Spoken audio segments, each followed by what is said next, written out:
All right. Happy Wednesday.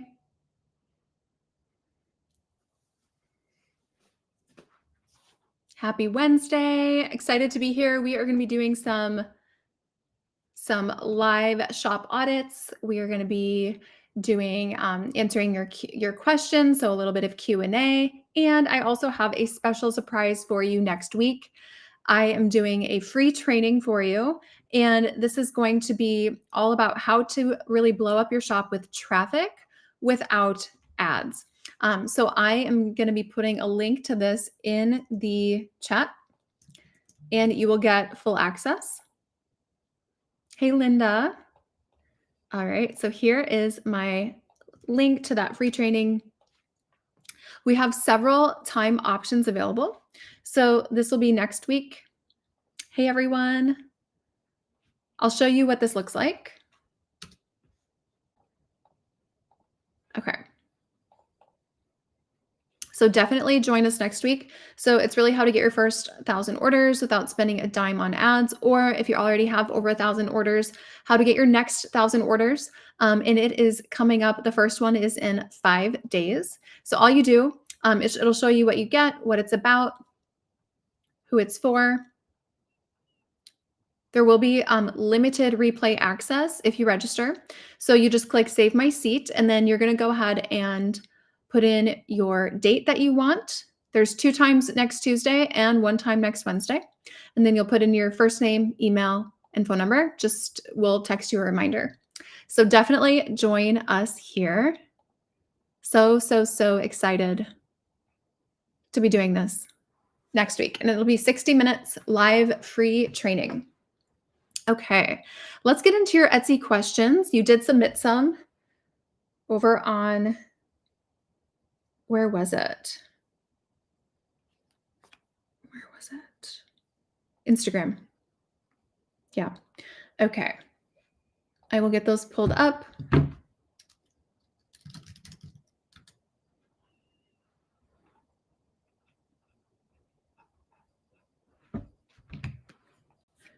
If you have any specific questions, go ahead and put them in the chat. Oh, this is a good one. Yeah, go ahead and put your shop in the chat. We can review it. Someone says, my name is Atep. I'm from Indonesia. What do you think is the best research tool?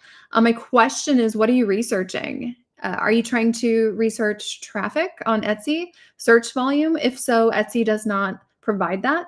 Their API is not open with that information. So I'm curious what you're researching. Are you researching trends outside of Etsy? Are you researching, what exactly are you researching? That would be my question for you. I'm going to go ahead and look up your questions. I think they got archived here. Let me see. Kendall. Yep, Rohit, I will definitely take a look at your shop. Go ahead and put your shop link in the chat, and I'm happy to answer. Social media. Okay, got it.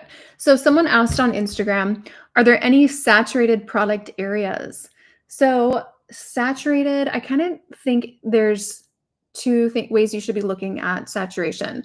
One is something saturated with high quality optimized listings, or is it just saturated with listings in general?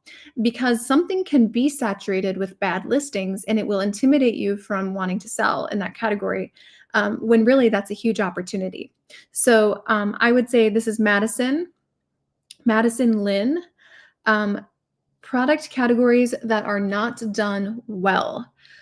I find typically these can be categories that are difficult to photograph. If it's a physical product that is difficult to photograph, sometimes we see certain embroidered products be huge opportunities, because a lot of people showing embroidered products make it look like just a screen printed product.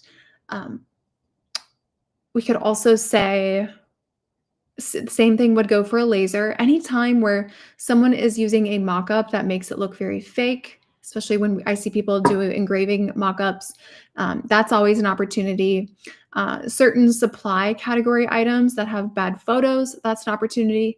Anytime you see a bestseller that has a bad image and bad SEO, that's an opportunity. This is the thing, do not look for total search volume to feel like something's saturated. Instead, to find areas that are not saturated, you are looking for basically listings at the top of search that are poorly done. Okay. All right. Please help in SEO. How will we know what titles we can write under this product? Okay. He didn't send me the product. Profitable digital products to sell. That's a great question. Profitable digital products to sell, this person asks. With digital, there's a couple things you want to focus on. LTV and AOV, so the lifetime value of the customer and your average order value. With digital, a big issue that people run into is low average order value because they're selling these low price point digital products, low value. Sometimes there's really not a strong value proposition at all. So I always say if you can help someone save time, make money, or save money, that's always a much stronger digital product. Okay, so you can also charge more for things like that. So ask yourself these questions. Does it help someone save time, save money, or make money? High utility digital products, always a good way to go. Now, the other way to increase your AOV and your LTV on digital products is to combine a digital product with a service component. Now, the reason I like doing that is because it really provides just another layer that you can compete with. And there's so many ways to compete when there is a service component involved. So speed, accuracy, exceeding expectations, communication, the output, right? And just the overall customer experience. That is a much bigger way that you can compete when it's a service component tied into a digital product. So profitable digital products, if you can tie in a service component, maybe you're wondering, what is an example of this? It would be something like, hang on a second. It would be something like, let's say website templates, and then your service component is that you also do the installation. So a full installation, or maybe an hour of customizations on it, or setting up the domain and connecting everything. That would be an example as well, with a service component tied into a digital product. Okay. Here we go. One more question, and then we'll go to the questions in the chat here. I think this might be Kath.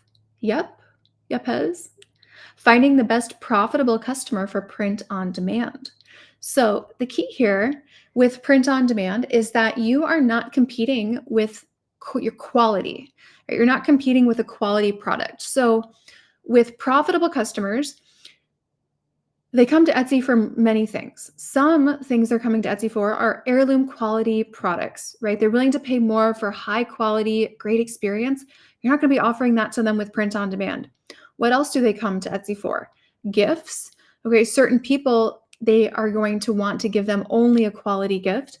Maybe younger people, right? Get children's items that are maybe personalized. They're not as concerned about the quality for that. Like kids' friends, right? They're not as concerned about quality, premium quality. So that could be a safe category, but also things that are for temporary situations. So I'm talking about events, occasions. It could be a season, like a sports season, or a certain year or grade in the classroom, right? That's an event, occasion, that's a temporary stage of life that a product could be for. So it could be like my first day of kindergarten, right? They're not going to be wanting to spend a lot on that because it's almost a consumable product. So with print on demand for profitable customers, recognize we're not going for premium quality because that's not even part of a POD value proposition. Very few print-on-demand products are known for quality, right? Comfort colors, that could be one, but there are very few in general print-on-demand products that people buy for the quality. So events, occasions, right? Those are two things to focus on. expensive hobbies and activities that are seasonal, so sports. It's another thing to focus on as well. Okay, and then fast fashion, you could incorporate that with print on demand trends, depending on how you feel about fast fashion. But super trend forward products are good for print on demand because people aren't necessarily wanting to spend a ton on fast moving trends. Okay, let me know if you have any follow-up questions on that. Oh, this is great. I love this question, and I'm going to pull up an example to illustrate this. Someone said, is the flow earnings prediction accurate? Let me go ahead and pull up one of your shops on a different screen, and I'm going to show you a little bit more about why I do not recommend using research tools to choose what to sell. Okay, we're going to pull up a shop here, one that has been submitted. AURA.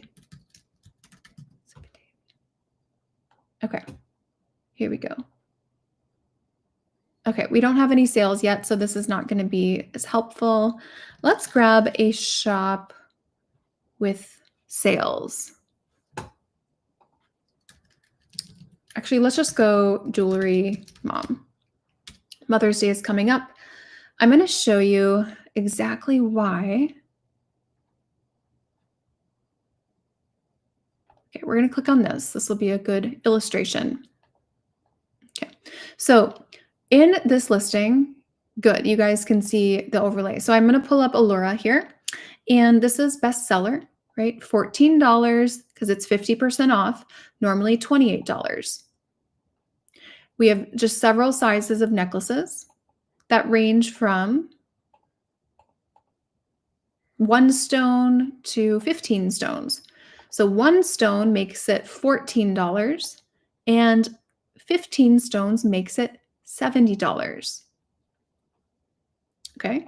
Now, when you are using a keyword research tool or any type of a research tool that is estimating the earnings and predicting earnings, this is Nafka Online's question. They're asking, is this accurate? They are estimating that this listing has done 317 sales in the month with $28 price point, which if you multiply those together, $88.84. Okay, $8,884. Now, the reason this is not accurate, outside of, it says average monthly sales. Okay, first of all, average monthly sales. It did not say that this month it did this. This is giving you the average, which means in 1 month, if it allegedly did 32,000 and then later on it's doing 4,000 a month, right? What is the average it's pulling? On this, right? It's doing, let's say February, now 156 orders. It's showing us 317 because in the past it had gotten 1,200 orders allegedly in a month.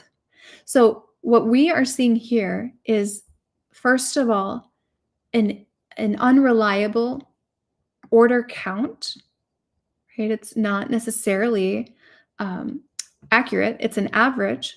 And if it's been around for a couple of years, the average might reflect that it took off and now it tanked over the last 15 months, right? Which we can see that's kind of what has happened here. Now, we're starting with one unreliable number and we're multiplying it by another unreliable number. Now, the reason that this is not accurate is because when you look at the listing, let's go back. Actually, let's go back. Let me take you back to that listing right here. Okay, we can see that $28, where that comes from is the lowest price point variation at full price. So these tools are always going to take the lowest price point in search results, which is your lowest price point variation, and full price, not the 50% off. It never reflects a discount. So the concern would be, okay, $28. Well, are people buying only one birthstone? It's assuming they only buy one birthstone and they buy it at full price. how many birthstones on average are people buying? It's not reflecting this 15 birthstone, which is $140 normally. It is estimating at $28. So it's not an accurate price point, and it's not an accurate monthly sale. So then the monthly revenue is not at all accurate. That is why we don't recommend going to these tools and thinking, oh, if I sell this necklace, I will also make this. And this is precisely why you can never look up an Etsy shop and know exactly how much money they are making in a month. So if you are if you are doing that, you are using inaccurate data, and you are completely driving yourself down the wrong path, right? If you're making data based on incorrect, or if you're making decisions based on incorrect numbers, that's like a major problem. So yeah, that is why we don't do this. I hope this makes sense. Does anyone have any questions on why we don't take this as an indicator of how much money we will make? Okay. Okay, we have a couple of questions here. Okay, here we go. For product photos, do you think props are a good idea, or is it too distracting? Oh, I have so many opinions about props here. Props can really kill a listing, specifically if your props are trendy, because they will soon become outdated. A trendy prop stamps a date on your listing thumbnail. Okay. A trendy prop, right? It dates your listing. It might as well put an expiration date on there, right? This was trendy in 2019. Oh, it's 2025. No longer cool, right? That is an issue with trendy props. Now, with other props, they can just be polarizing but not trendy. Examples of this: certain types of footwear. Let me show you some examples. T-shirt mock-up. This is one of my favorite things to do. We'll search here, and then I'm going to sort by newest, because I want to sort by what are the newest mock-ups coming into play here. Okay. Oh, this is great. This is really not a good mock-up. Okay. Why? Because we have footwear is always polarizing, as well as denim washes. Okay. Denim washes, those are polarizing. Very polarizing. We have a gray denim, cuffed ankle, brown boots, right? Plus, don't love the white background or the fall props. You are literally making this only relevant for a few months max. Let's see some other props. Let's find some other props that we can talk about. So props are also the rest of the outfit. The rest of the outfit is props, prop related as well. Okay, let me find you some outdated, distracting mock-ups. Okay. This color of kind of eucalyptus, it's not eucalyptus, but it looks like the silver dollar eucalyptus color that's most commonly used in photos, mixed with the wood, with the artificial kind of wood plank, is not a good look. This will make this look outdated. And also the way that the wood is reflecting the light makes it look shiny and not realistic.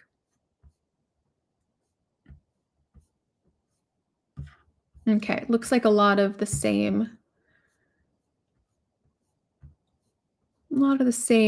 shops here. Excuse me. Oh man, here we go. Super polarizing. Horizontal, whitewashed shiplap paneling. No. Run away from that. Rainbows, right? The classic kind of boho rainbow. Very distracting, polarizing. And Converse sneakers are some of the most polarizing props you could put in a mock-up. Okay, so in general, polarizing props or trendy props are really bad idea. You're going to want to go timeless and not distracting. If anything, think about same tone background, maybe different texture.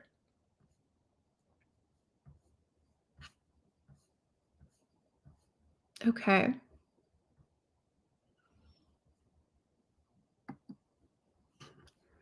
Let's see here. Thank you, Linda. Thanks, guys. Thanks, guys. Okay. Someone, repeat. I started my shop in 2020, but was not active from that time. From January 2025, you are active. You got your first sale on March 31st, and then no sales. That's definitely a bummer. I would love to look at your shop and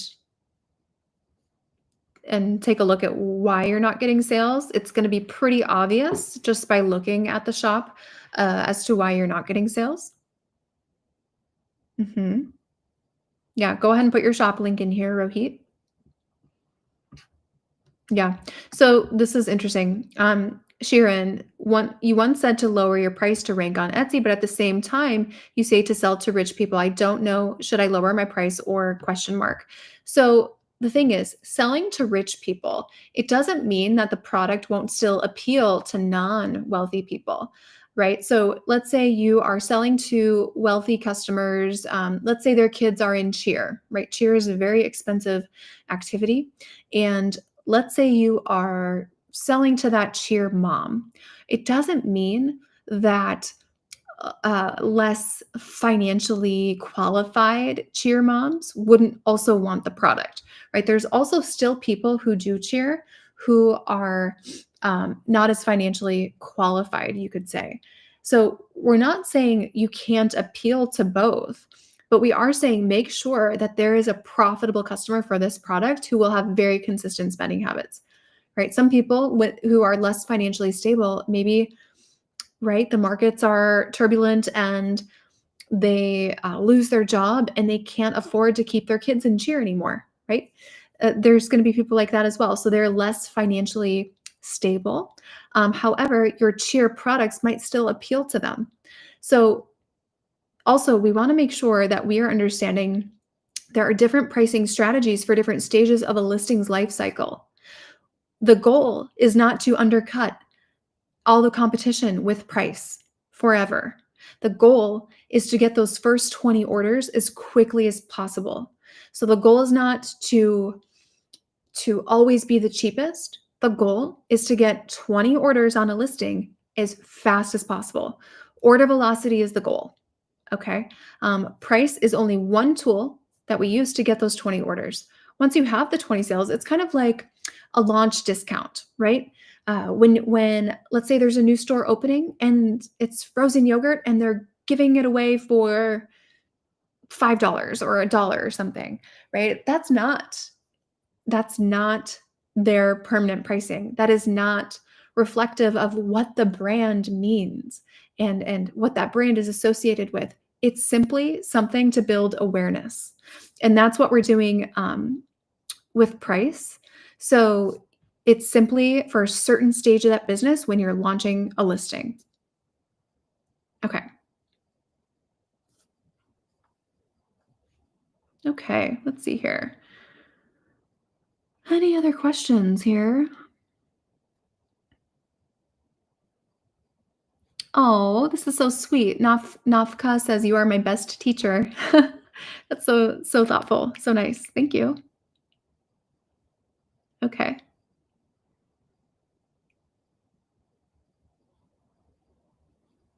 Okay, we have a couple other Sands, fashion, and more. Let's pull up one more shop here.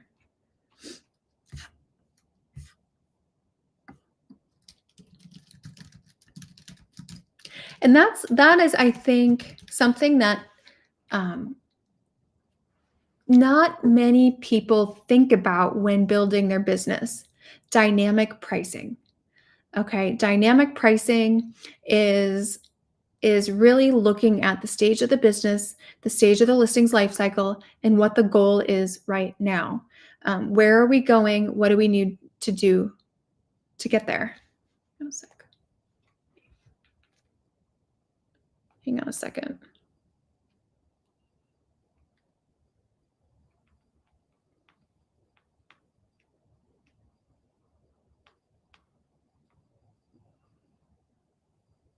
Okay.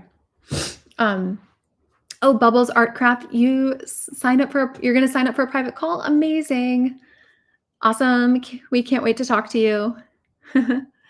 That's great. Um, let's look at this shop real quick. Okay. United Kingdom, amazing. We have coaches in the UK. Okay, before we get too far into this, I do want to make sure that you guys get the link for the free training. So it is right in the chat. And I'm going to post it again in case you can't see it.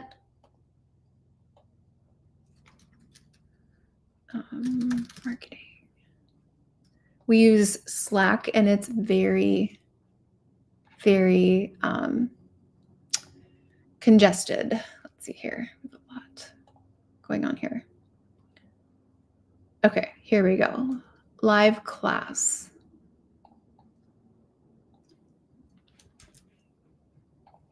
Make sure that you attend.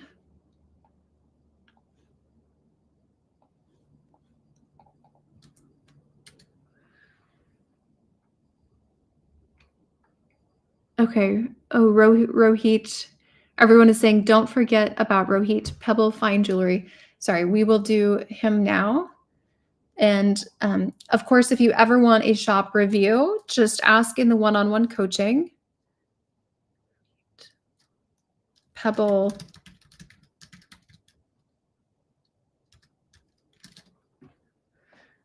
Yeah, we do full shop reviews every single day, 24/7. You can ask for shop audits.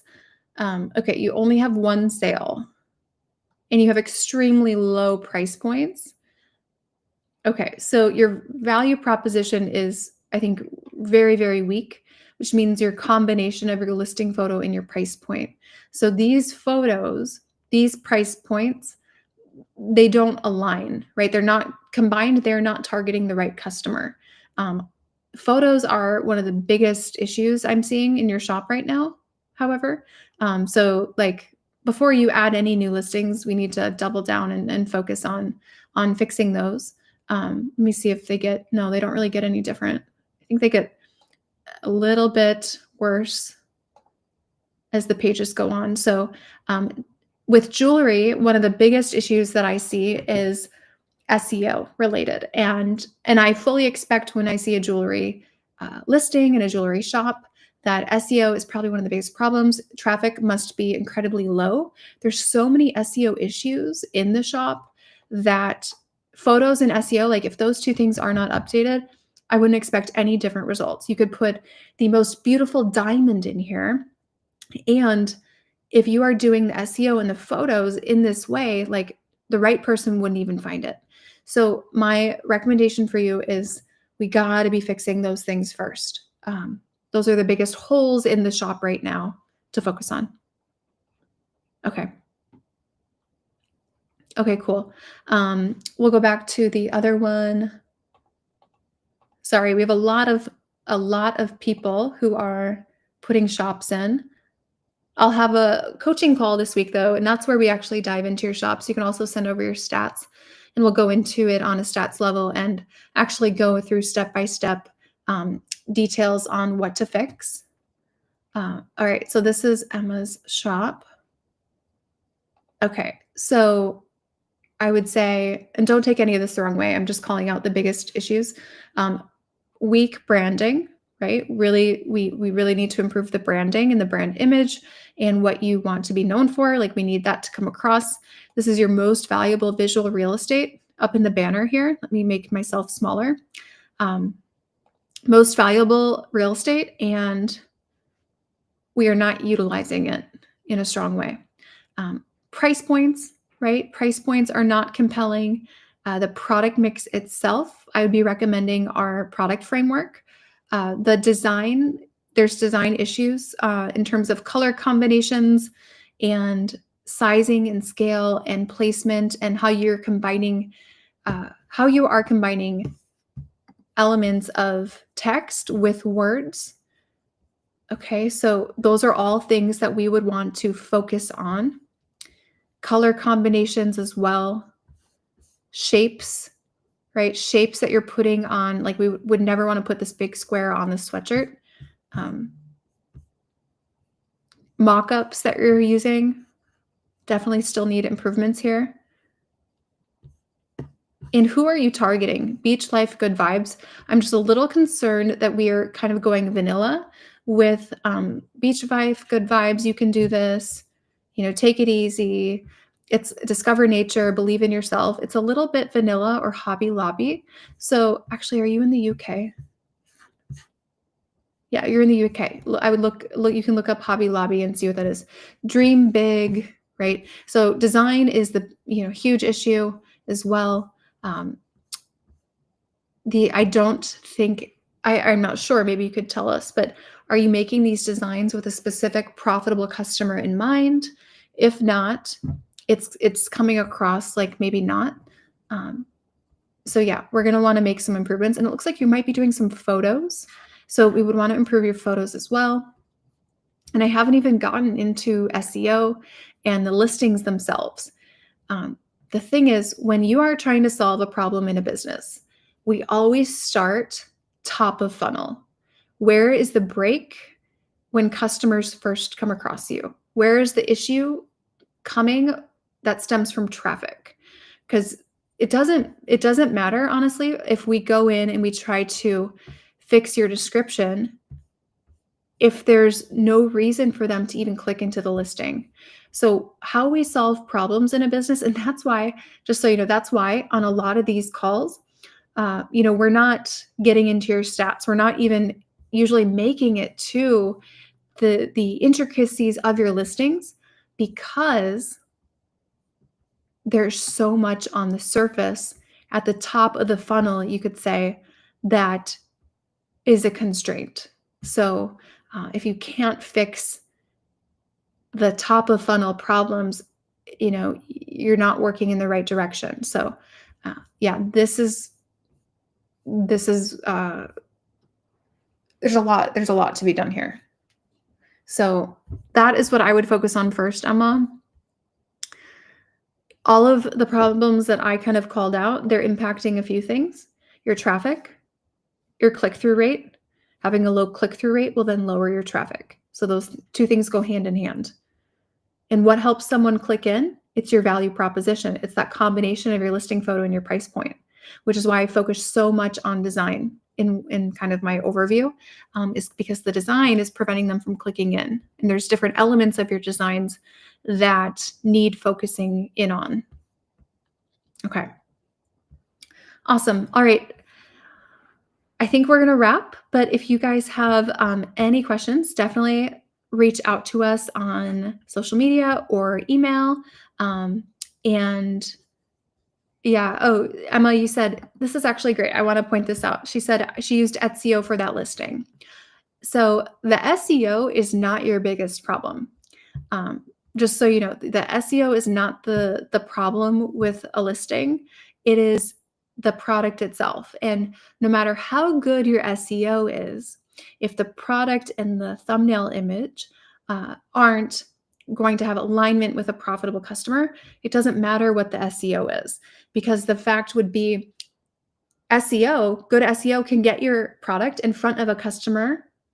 However, if the customer doesn't click in, that tells Etsy's algorithm that they didn't like the product, that there wasn't product market fit. And then no matter how good the SEO was, a low click-through rate will make your listing go down, down, down, down, down in search. So that is why SEO, we didn't even get to SEO because that's not the biggest problem. Okay, awesome. I hope that helped, and I'll see you guys next time. I'm also going to go ahead and put our call link in here if you ever want guidance. This call is for you, and this is a free call with myself and the team where we take you through step by step what we would focus on with you. And we take you through like our full game plan, what that looks like. You can see all the other clients who are doing it. But this call is really for people who know that what they're currently doing with their shop is not working. If you feel like your results are amazing and you don't need any guidance or outside perspective, don't book the call. But if you're realizing, oh, wow, like I don't really know how to fix this, then this is for you. Okay, thanks, guys. I do have another meeting, so I